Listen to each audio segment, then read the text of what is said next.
before. Yeah, it is recording for sure now.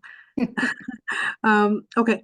So, as specialized pregnancy, postpartum, and parenting mental health therapists and mothers dedicated to inclusive support for the South Asian community, Priya Rednam Waldo and Annie Phillips here will offer effective planning strategies and communication techniques today to create healthy work-life home integration. So, to add to that, I am a newish mom. I have a 2.5-year-old, and I'm expecting my second one soon. Yeah. And thank you. And so, my family is in India, and a lot of us here are in a similar situation. Durya, like you mentioned, you did this years ago, and back then the communication with India was even harder. You didn't have WhatsApp and stuff, so that does help, being in touch with your family. But what I'm trying to get at is we go through so many phases, the pregnancy phase, the postpartum phase, the I'm going crazy phase, I'm enjoying this phase, and all that. And yes, I've gone through all of those phases just like you guys. Like I mentioned, yes, communication back with family is easier these days. So that does help. But I'm very glad that we are having this session today, and I'm really all ears to hear from Priya and Annie as to, you know, how being so far away from home, how we can be together and talk to each other about being a new mom, just being a parent in general, right? So, yep, the floor is yours, ladies. Thank you. We're so appreciative of, yeah, the opportunity to speak on a topic that is, to put it lightly, I mean, I can't say enough how important this is for us and near and dear to our hearts. So, we'll just touch a little bit on our background, because I think what makes the work we do, um, so important for us is because we're not just therapists, right? We certainly have expertise in perinatal mental health, but our identities, certainly I'm drawn to Viva because of my South Asian identity, but we are mothers. We are mothers who are working outside of the home. We know there are lots of wonderful mothers who work inside of the home too, but being a professional is a big part of our identity, and I think a lot of moms today relate to that. We chose to become clinical social workers. There's a lot of ways to become a therapist, but we chose to become clinical social workers because both of us very much value taking a holistic view of an individual's journey in parenthood. We don't want to be in a vacuum of just like, oh, this is what your brain is going through, or this is what your symptoms are. We understand individuals' culture, their family dynamic, their work, all of that is really a contributing factor into mental health. And so it's really important to us to pursue social work. In addition, we're very big not just on working inside of the therapy space, but also being advocates for public health in a much bigger sense. So we are balancing both our private practice, which is based out of Michigan, as well as really we are changing the world. We like to say in active tense, we are changing the world for all individuals on the journey of parenthood. And we feel very lucky to have supported a lot of individuals, hundreds actually of moms and dads thus far. And we are trying to take that wisdom and share that with others. Yeah, and I just want to add that, obviously I'm not Southeast Asian. I think you can tell, but I have the pleasure of Priya being my business partner and one of my best friends. And so I have learned so much about the Southeast Asian culture and why it's so important to provide this education to the Southeast Asian culture. And Priya has really enlightened me and many others in the therapy world about like what the different therapeutic approaches that you would take with the South Asian client. And so I'm so grateful to be a part of this community. Yeah, and I will say, right, you don't have to be, and I love this about Vivo too, is you don't have to be Indian, right, to be a part of the community and support the community. And Annie, she wouldn't say this about herself, but she has traveled all over the world and is very um, well aware of like all of the beautiful different cultures out there. And yeah, she loves to learn about our Indian community as well as yeah, South Asian culture in general. Um, I'll just talk a little bit about some of the considerations for families, right? What our parents experienced, or some of the individuals on this call may have experienced, may have been much more of like the stay-at-home parent, one individual is stay-at-home parent, the other is working outside of the home. Now, especially in the United States, we're finding that research is showing at least 60%. And that's probably a little bit on the lower side of what the reality is, but at least 60% of households are dual income. That means should you bring children into this world, both parents are eventually going to be returning to work. That's typically what happens. And then of the full population, about 40% have children.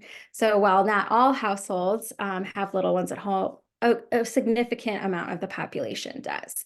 So we cannot ignore that the process or the journey of parenthood impacts so many, and that trying to balance or integrate our work life and our personal, our family life is of importance to talk about. I always like to say too that parenthood, and I'm sure some of the moms here would agree, right? It's a continuum. There's just a next phase. It doesn't end and or start and stop abruptly. There's just you meld into the next phase. And that starts from trying to conceive on. So as perinatal mental health specialists, we start working and supporting individuals from trying to conceive. So that may be even including fertility challenges, medical intervention like IVF or IUI, and all of the emotional and physical aspects that somebody might be dealing with through pregnancy, through birth, and then postpartum. And as Annie mentioned, postpartum can last up to 7 years. So my children are 3, 6, and 8 now. And because by the time I was kind of just coming off of having a toddler and then became pregnant again, I really never had an opportunity for my system to fully settle.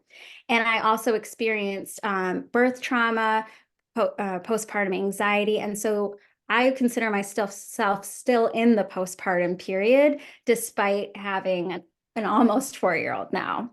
Postpartum depression and anxiety is the #1 pregnancy complication. So if you think about all of the things that we are screened for, tested for, like gestational diabetes, we all had that gross sugary drink that we had to take.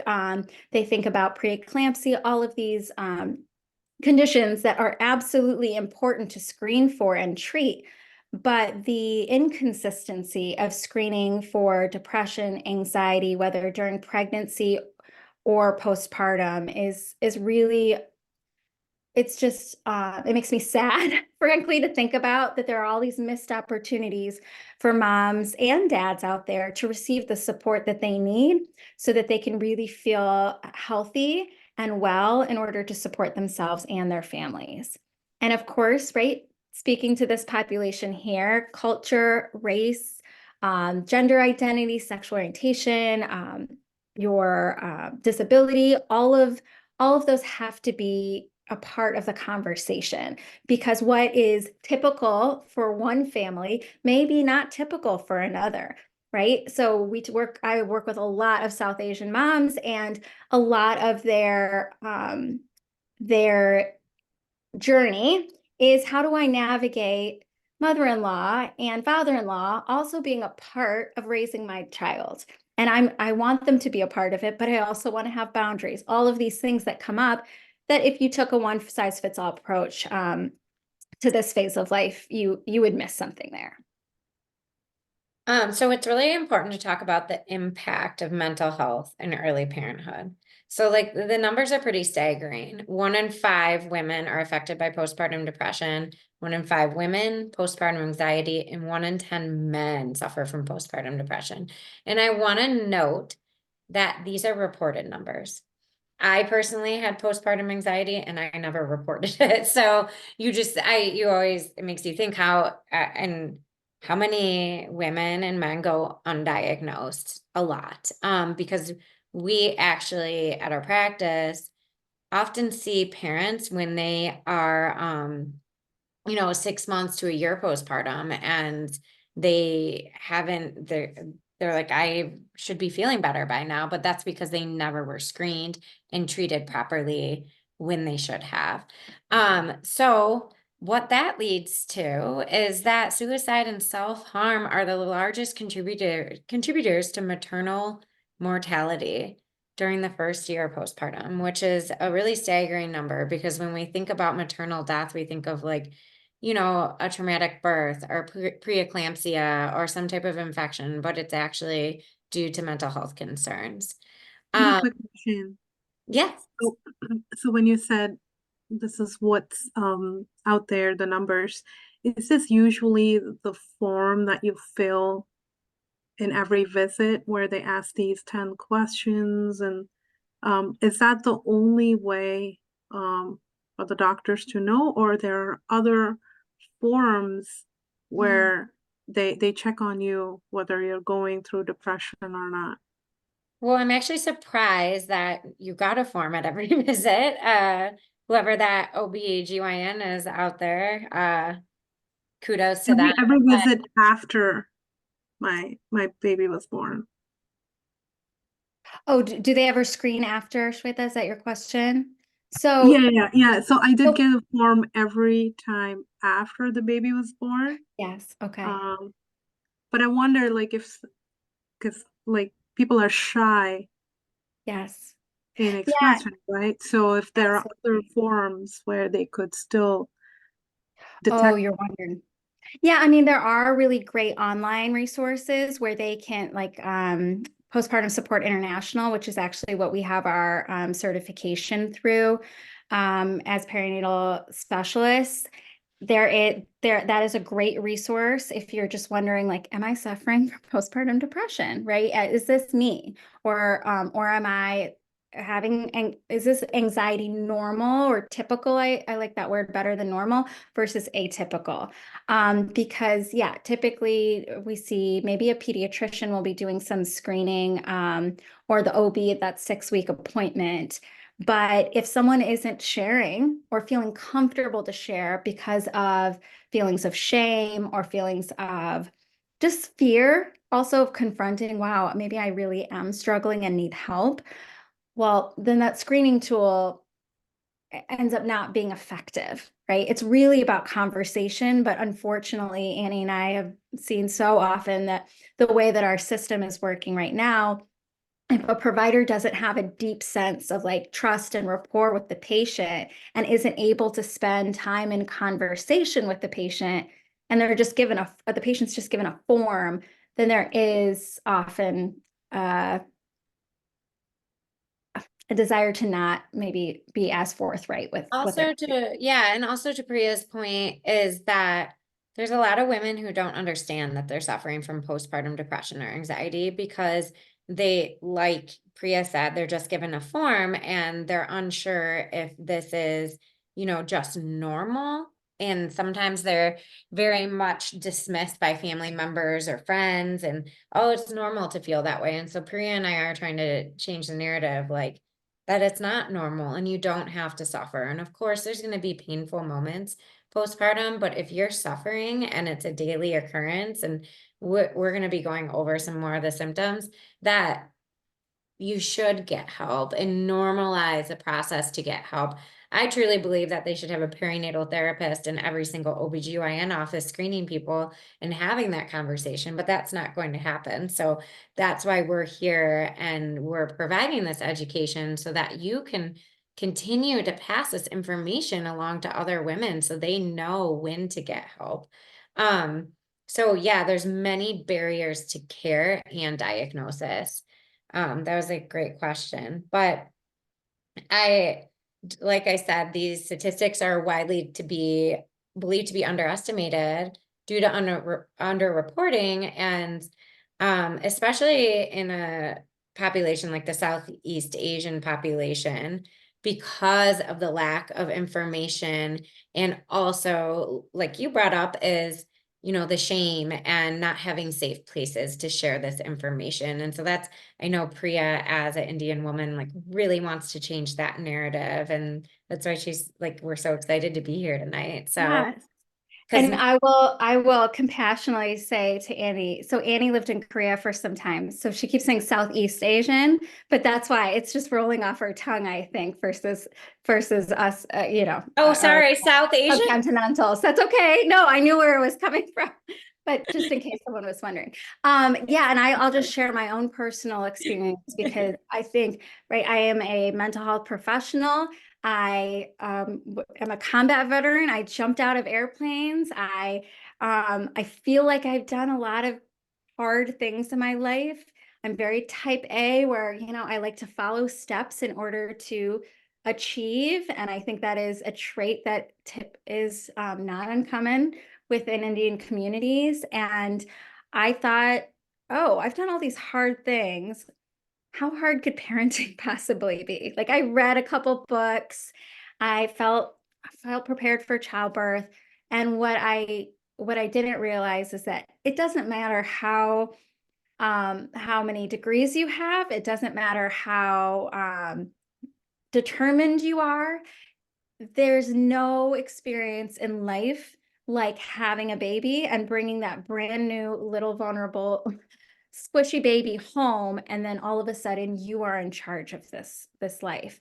And oh, by the way, you also just completed this huge medical procedure, whether you had a vaginal birth or C-section, and so you have to heal from that while simultaneously taking care of a brand new baby.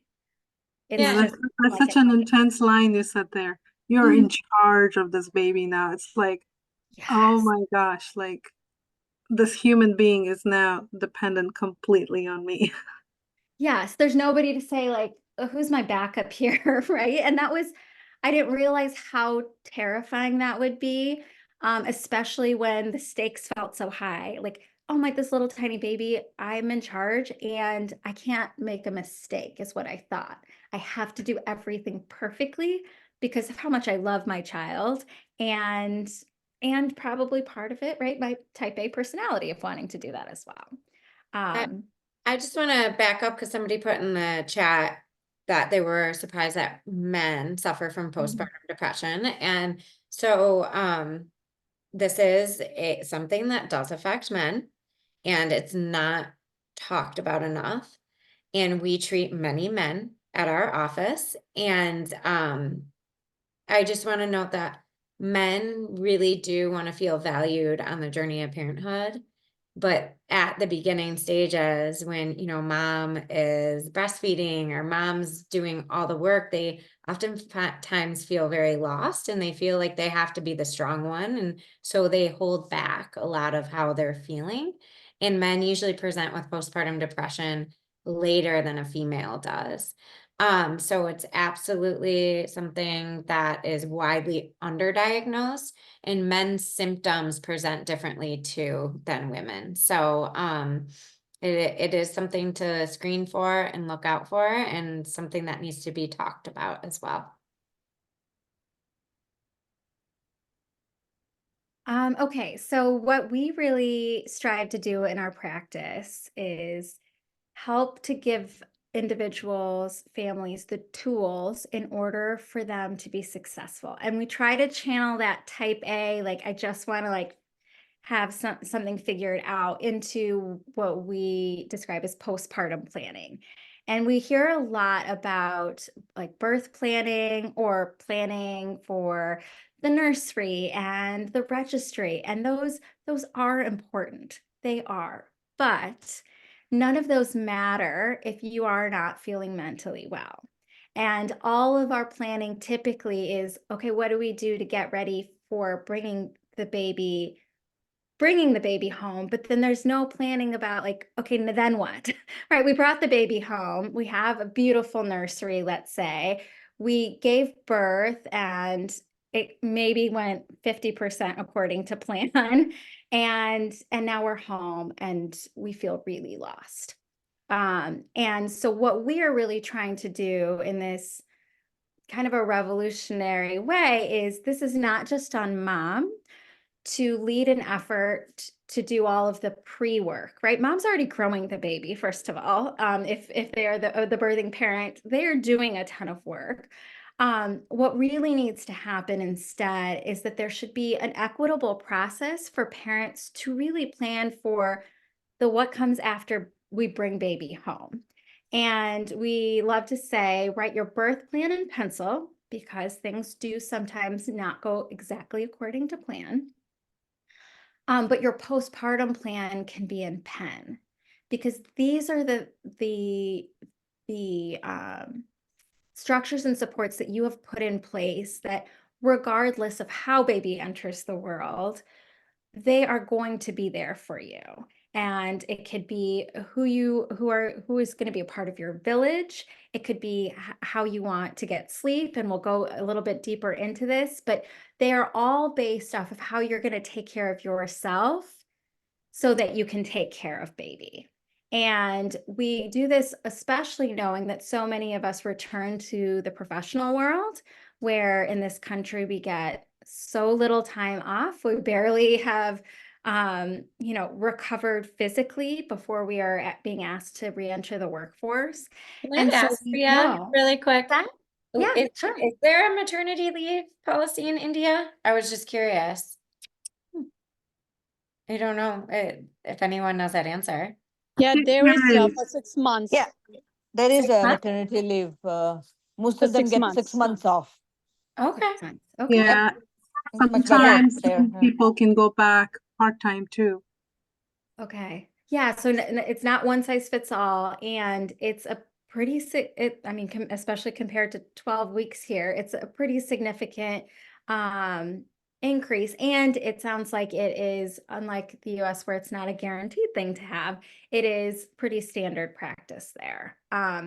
So because we are operating within the system that we have here in the US, postpartum planning or parenthood planning as your child grows too becomes not just a nice to have, but a must have in order to feel empowered to create space for your mental health, for your wellness.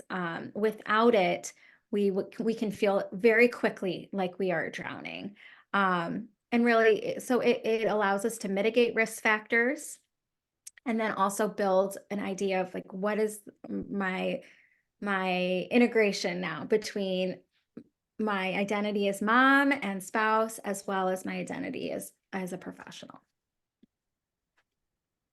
Yeah, so these were this was kind of the follow-up to those statistics that we were talking about, that a lot of women don't understand that they have a perinatal mood or an anxiety disorder, because I don't know if any of you have heard about the baby blues, which is very common. It happens in 80% of new moms. I say it's 100% because it's such a huge shift mentally and physically.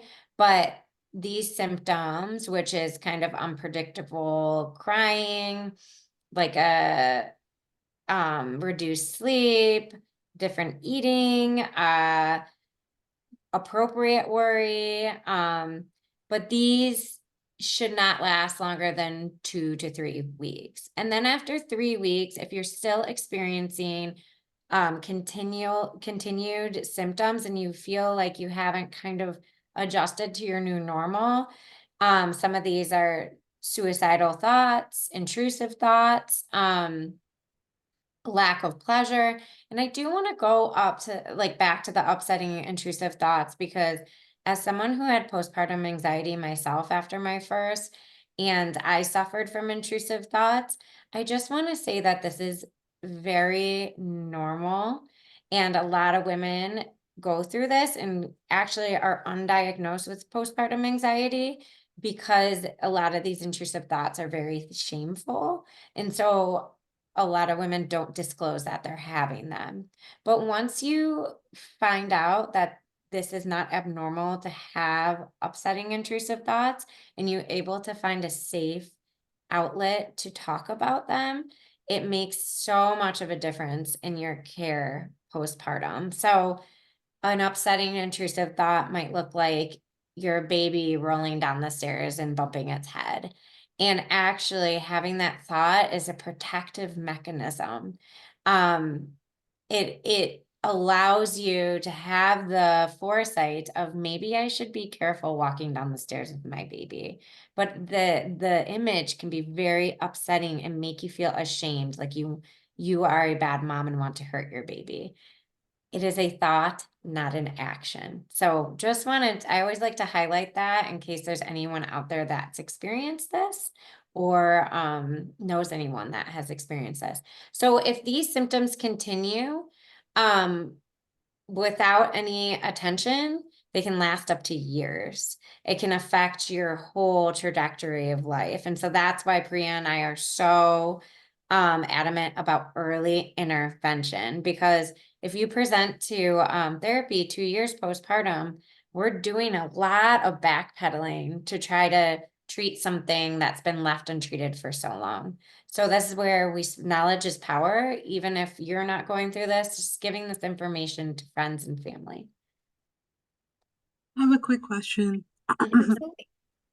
So you're therapists and you already have the knowledge of how to mitigate this or deal with this for someone who's not a therapist. How does this work for you guys? Because like I said, you're already a therapist, but identifying it yourself and self-motivating So into yeah. yeah, so I'm that's actually curious, like how does a that work? really, yeah, and that's a really great question. And I can just speak from a personal experience. When we were in graduate school, and Priya can attest to this, not once did we get a class regarding maternal mental health. It was just a generalized view of mental health. But actually, postpartum depression and anxiety present very different than just generalized anxiety and generalized depression. And so when I had postpartum anxiety, I felt very ashamed of what I was going through because I couldn't access the coping skills that I have developed as working in the mental health profession because the anxiety presented in such a different way, like intrusive thoughts.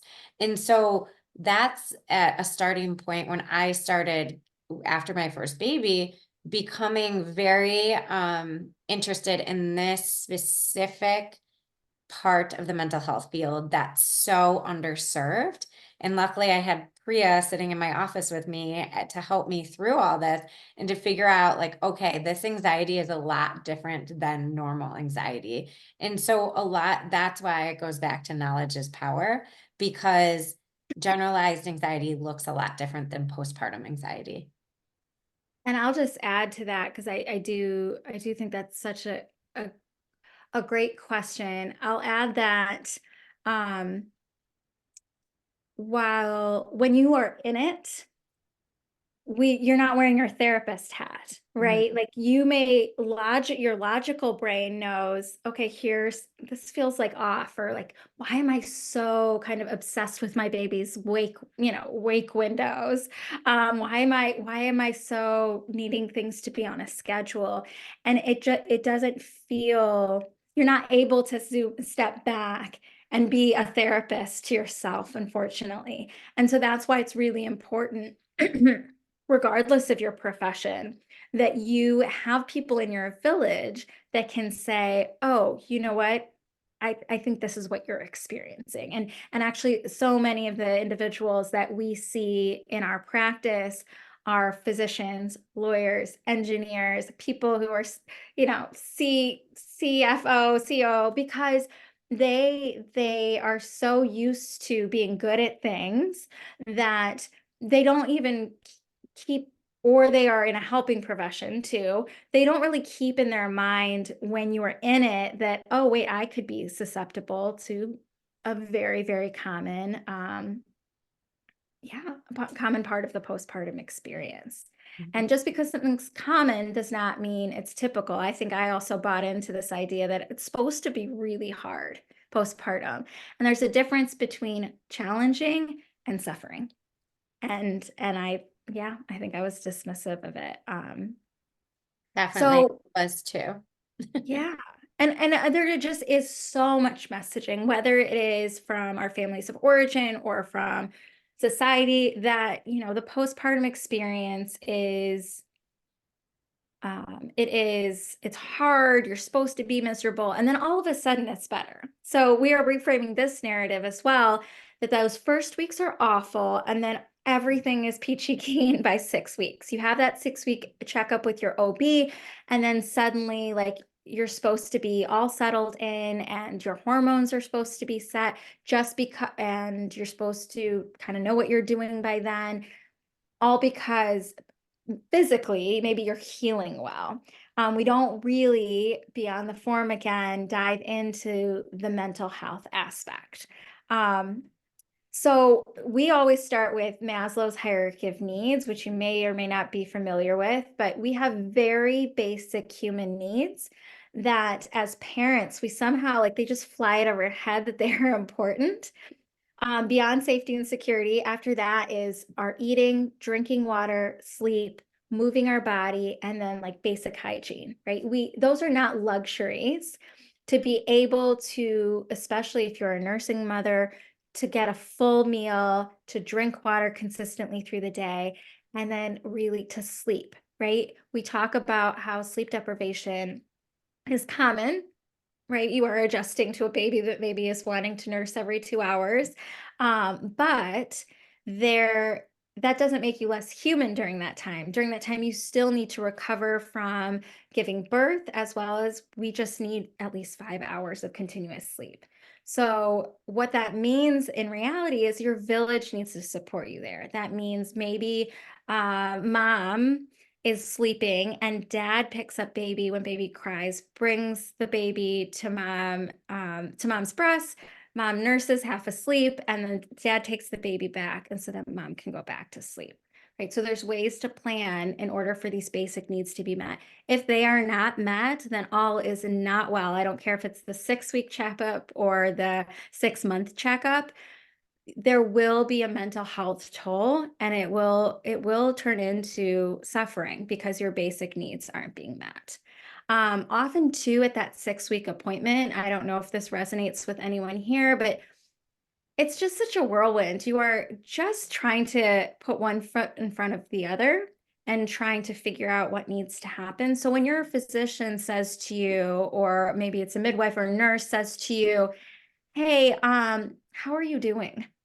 And you go, I think I'm okay. And that might be the end of the discussion. You don't have maybe the capacity to say, actually, I'm really struggling, or I think I'm okay, but I'm not sure. Can we have a discussion about it? That's typically not there. No human is immune from trauma. So if you do experience a traumatic birth, you will be impacted by that, as well as this enormous life transition. Even if it's a joyful one that you are wanting, right, to bring a baby home, it doesn't mean that you're not impacted. And when we start to really see our humanity rather than thinking of ourselves or our babies as robots, then we can start to really recognize how worthy we are of being taken care of. And then I always like to point out that fathers are not required to be there for the 6-week checkup. And so if there are mental health needs, they are not going to be met, or they are going to, it's going to take a long time until they are met, unfortunately. Yeah, and I want to add on to that, like it is really hard to find a mental health provider that specializes in this area.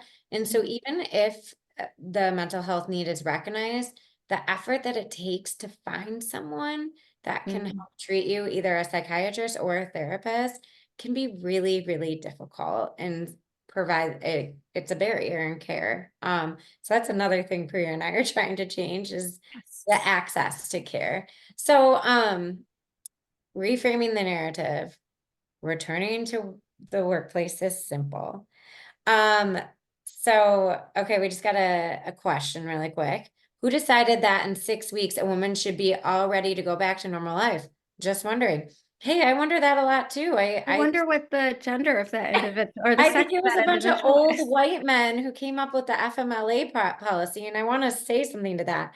It's 6 weeks if you have a vaginal birth, but if you have a C-section, it's 8 weeks, because that there is a number you can put on that, like where Really? the Yep. baby came out is why. And the reason why is it's tied back to the Family Medical Leave Act. So with the Family Medical Leave Act, we get, if you're working at an employer that has 50 or more employees, they're required to provide FMLA, which most of us utilize for our maternity leave, since the United States does not have a national maternity leave policy.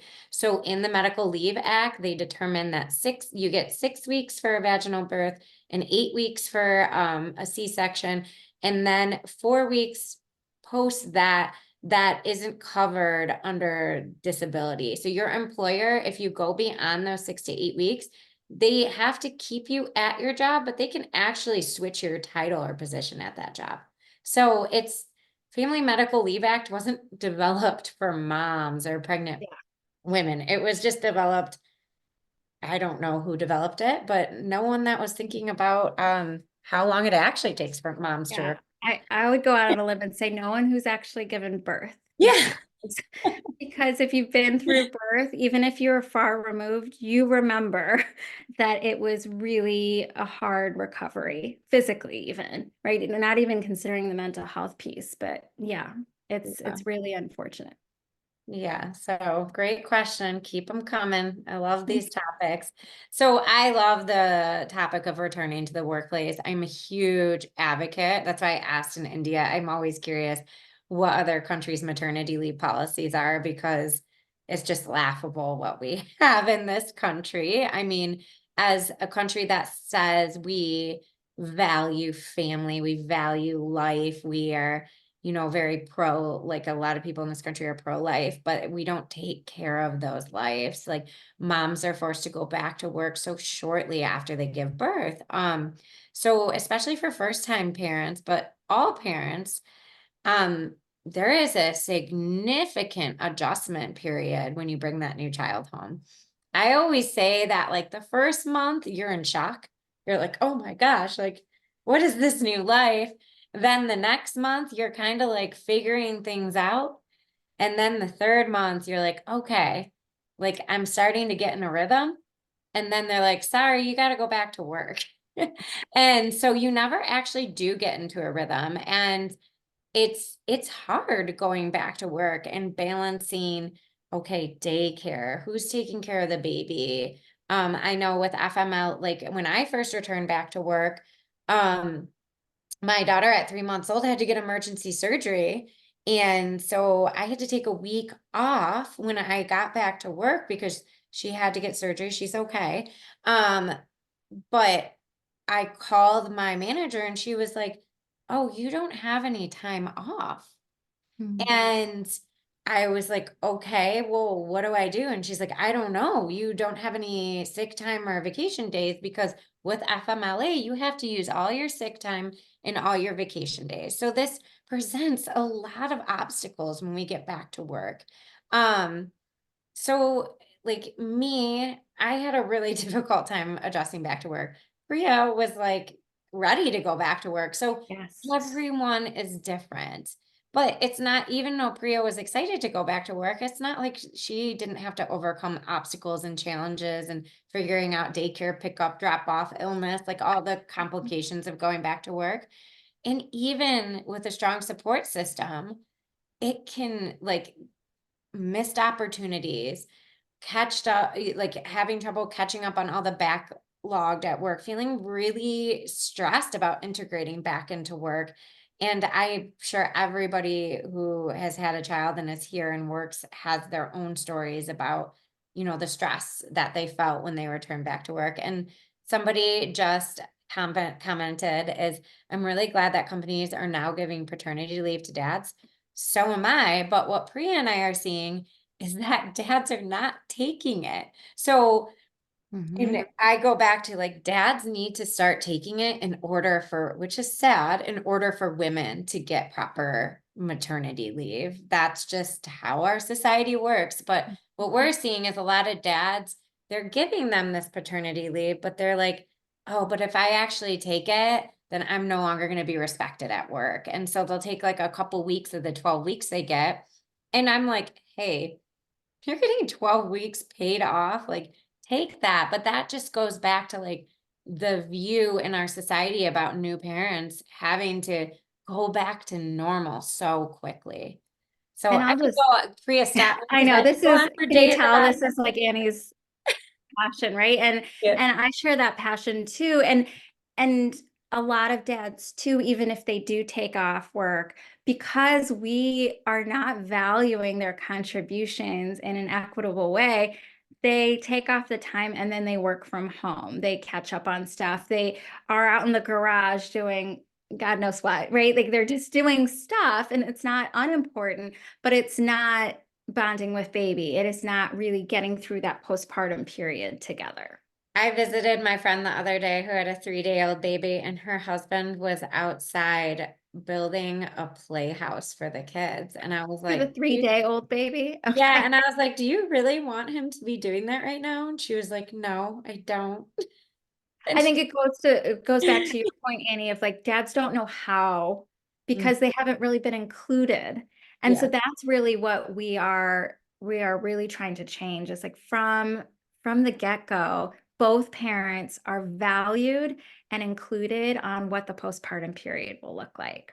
I'll just touch on like returning to the workplace as well. Like if you are in a leadership position or you maybe are more senior where you work, right?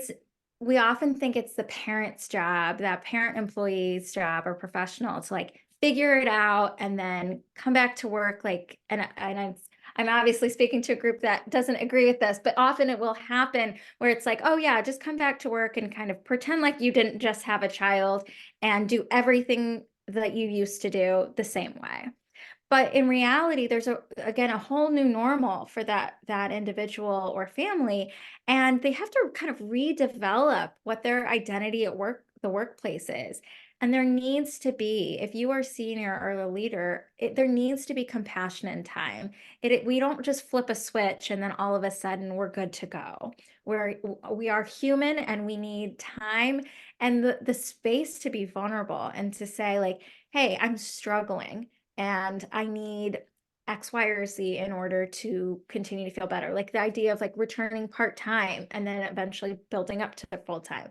A lot of employers aren't really interested in that option, unfortunately. Do But you guys, yeah. Mhm. sorry, just quick question. Do you guys No, reach absolutely. to any companies in the local areas to kind of have this kind of talk with the employees there?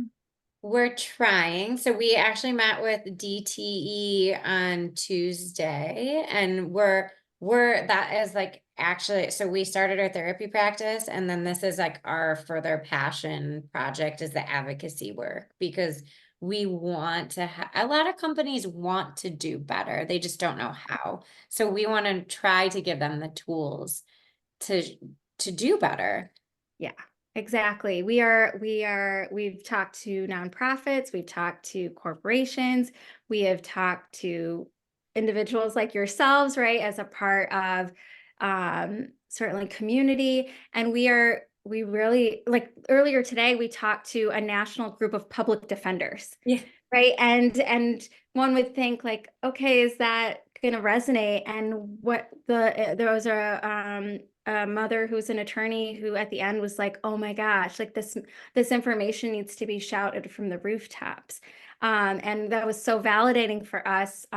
And we are doing public speaking kind of all over. And so if any of your organizations are interested in this kind of information or the tools that we're going to talk briefly about, absolutely let us know and we can make that happen. Yeah, because the whole point is when parents feel Yeah. supported and well, it's not just the parents benefiting, it's the entire organization. Because if you have parents coming in that are sleep deprived, not feeling well, then their productivity is going to go down and the workplace morale is not going to look good. And so that is where we're coming at this with this preventative care. Like, we want parents to be transitioning back to work in a good mental and physical state. So I mean, we could go on for days. The numbers are staggering of how many women leave the workforce after they have a baby and how much money it costs corporations to integrate a new employee into the workforce once that woman leaves. So if they just took better care of their employees, then this could mitigate all those problems. Someone wrote in the chat about the challenge of breastfeeding. 100%. That is, so many women tend to stop breastfeeding around that mark when they go back to work, just because, there might not be a safe place to pump at work. There might not be time to pump at work. The logistical challenges of pumping, when you start to pump, your supply goes down. It can be really hard to figure out a good pumping schedule. Like, there's so many barriers. So many. Yeah. Yeah, and I always am like, the breast pump is one of the greatest inventions, but it's also one of the worst inventions because it gave women this huge, our society, a huge excuse for women to go back to work even earlier, right? Yeah, anyone who says that breastfeeding is free is not valuing women's time, right? Yeah. Those are all minutes of life that are spent towards feeding baby, of course, but they're still spent. And what we really we try to emphasize with businesses in particular is that, like, productivity, the monetary piece. So I do think there is, I like to believe in the goodness of people, and I think most businesses or organizations want everyone to be mentally well. But sometimes what speaks to them more is, oh, well, the outcome of mentally well individuals is, hey, they're going to be more productive and will have a monetary benefit, and it's okay to have both. So we are absolutely excited to talk to businesses and speak their language a little bit too. So now we'll talk to you a little bit about our signature course that I think, 3 years in the making, and certainly with working with hundreds of moms and dads.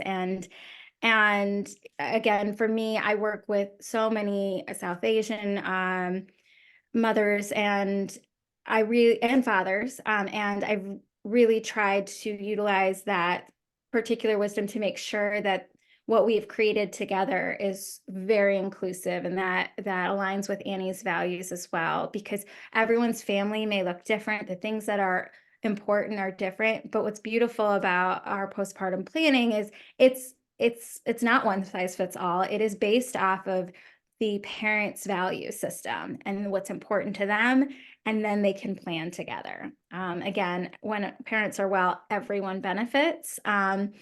And so we're really excited to share this resource, as well as we do like group coaching for parents, to just have a shared space where they can talk through some of the issues that they're having, especially in the professional space.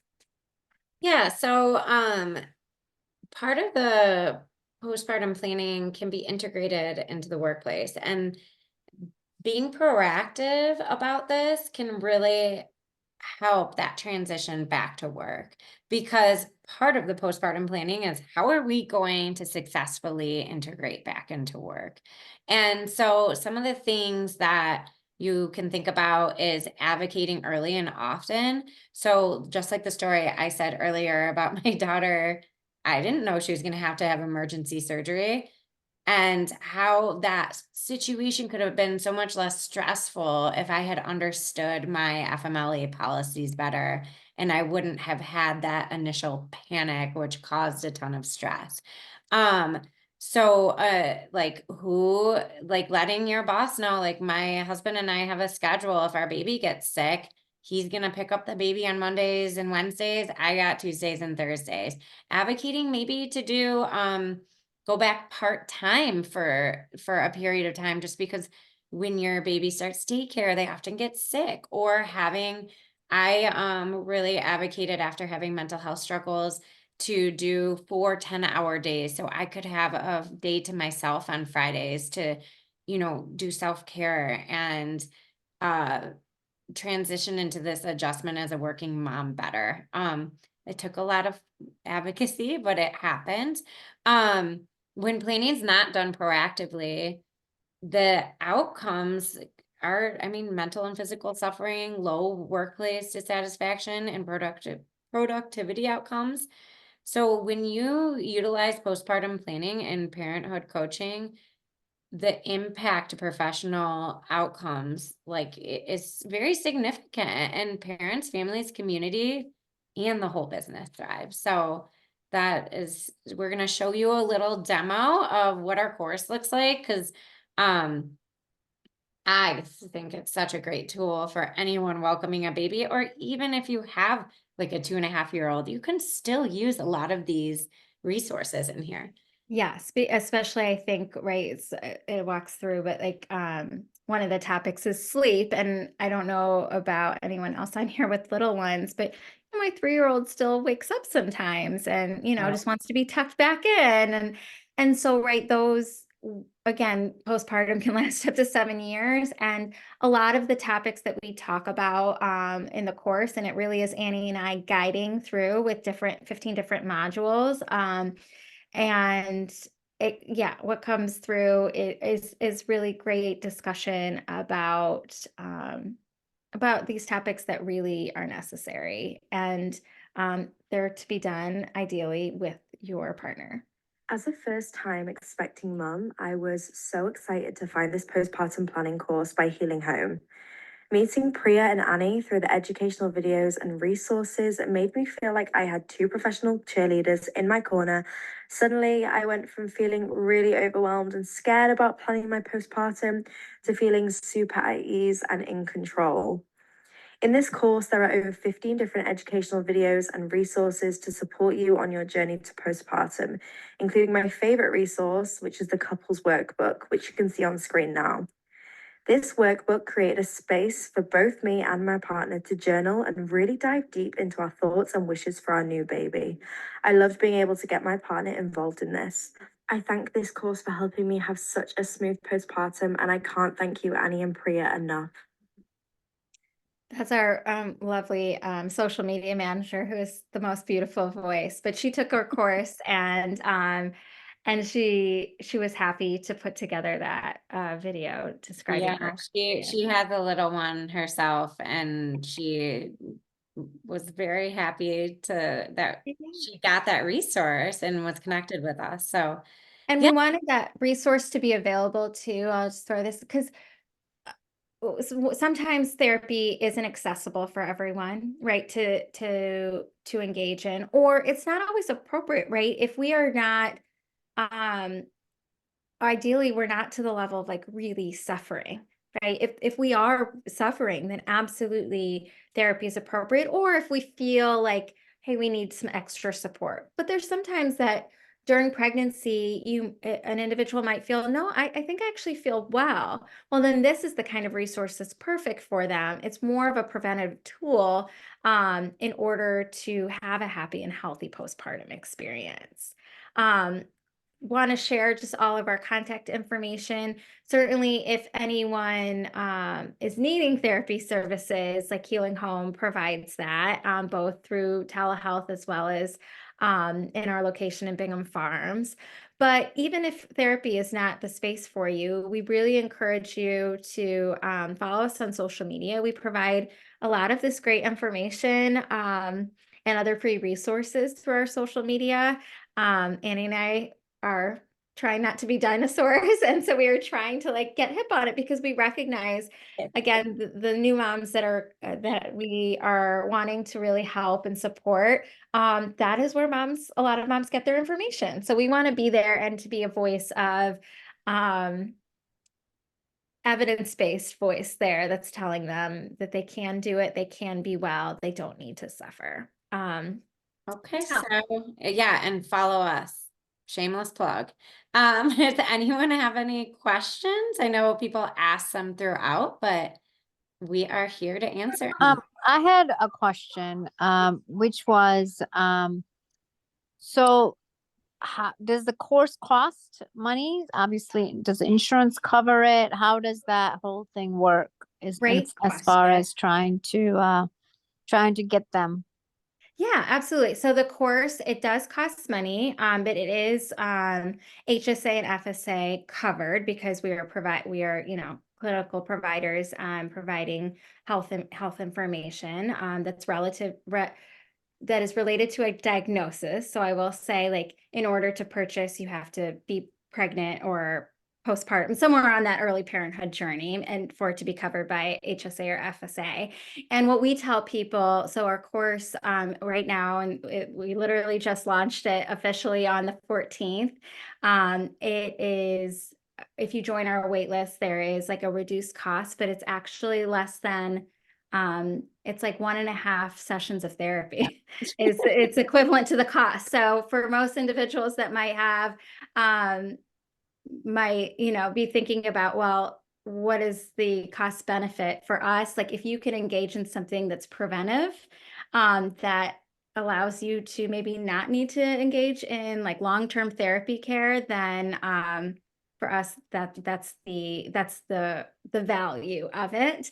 Additionally, most of the individuals that we work with who have been suffering for a long time, they end up in long-term therapy. So again, we are trying to swim upstream and prevent that, where they can feel, where people on the journey of parenthood, moms in particular, can feel like they have all of these tools in order to be well. Some of the module topics, I don't know that I can think of all 15 off the top of my head, but are sleeping, intimacy, because we, of course, in our community don't talk about that nearly enough, but to talk about what that looks like for couples postpartum. Certainly workplace, building a village. We also talk about childhood a lot, right? What did you love in your childhood? What do you not want to recreate in your childhood? I know as a first generation Indian or child of Indian immigrants married to someone of Irish descent, like that was actually really helpful to think about. Now we thought about it after baby arrived, but it would have been great to think about it and talk about what we want life to look like for our children before baby arrived. But we will absolutely provide, certainly if you go to our website, you can access the course, but we can also provide that information to go out with whatever recording. And we do also have a lot of free resources as well. Where can one access those free resources also? So if you follow us on Instagram, there is in our link or bio, there is like a free download about kind of like this in a nutshell, this kind of information in a nutshell. And then certainly every day we try to post something that is beneficial to whether it is like psychoeducation about postpartum mental health, or we provide tools. We talk about coping skills, all of that good stuff. And then we also have a weekly newsletter that provides information. So if you would want to sign up for a weekly newsletter, again, if you visit our social media or visit our website, you can input that information. And I think unless somebody would like to opt out, anyone who attended today certainly can be included with that newsletter resource. Thank you, Priya and Annie. This was very helpful. I know that I'm much older. I have grown-up children, but I do recall some of the trauma that, I had when I had my first child, my daughter, and I still remember crying because I could not figure out how to shut her up. She was crying so much.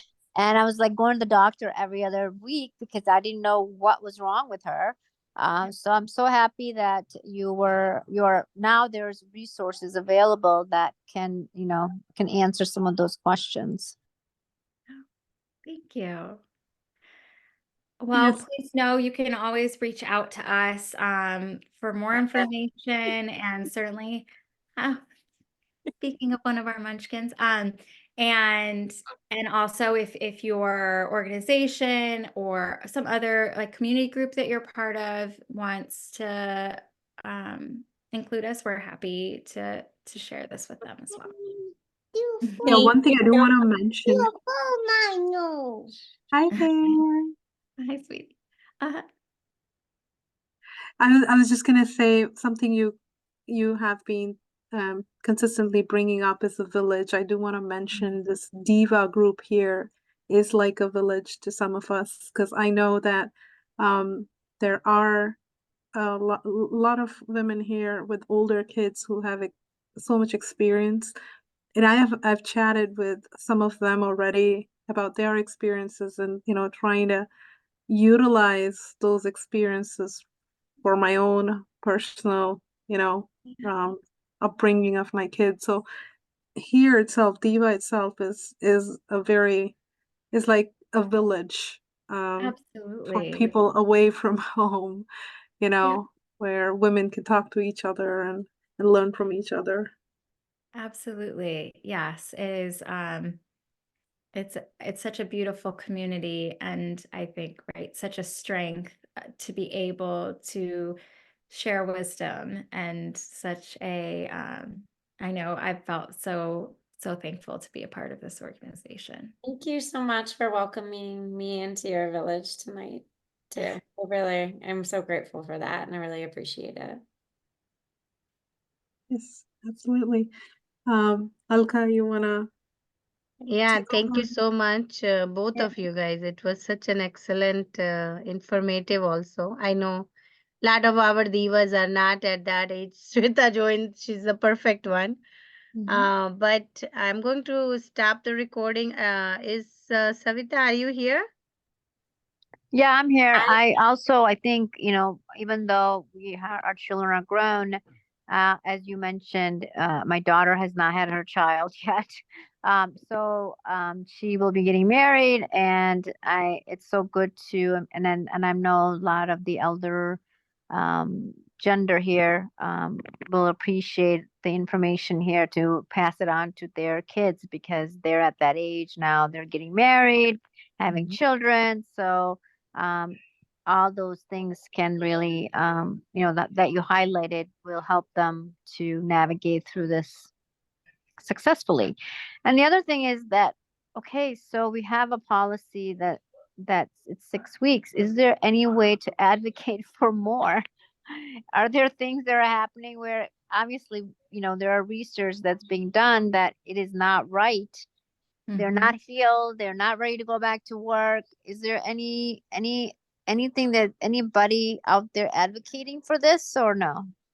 Well, I will say, in my husband is a public defender for the state of Michigan, and there's some incredible moms that work there, and they're really good at making an argument. And they were able to, even as state of Michigan employees, they were able to negotiate for paternity leave, for 4 weeks paid paternity leave, and then to extend their maternity leave, I think, to, I want to say 16 weeks, which is not ideal, but it's more. So I do think there's right, an internal movement to not accepting the status quo. And then certainly, while our organization hasn't done or hasn't had an opportunity to do this yet, there are other perinatal mental health practices that are like literally in Lansing on Capitol Hill really advocating for change. we will be there one day when we have. Yes, we will be there one day. And I mean, it's a lot of bureaucratic red tape, right? Like, it's a lot of the top tiers making these decisions, and I feel like our country's so distracted by other not as important decisions. And I feel that this is one of the most important topics that should be discussed when people are running for president or local government, because the mental health of our children starts with the parents. And so, yes, but thank you all for having me.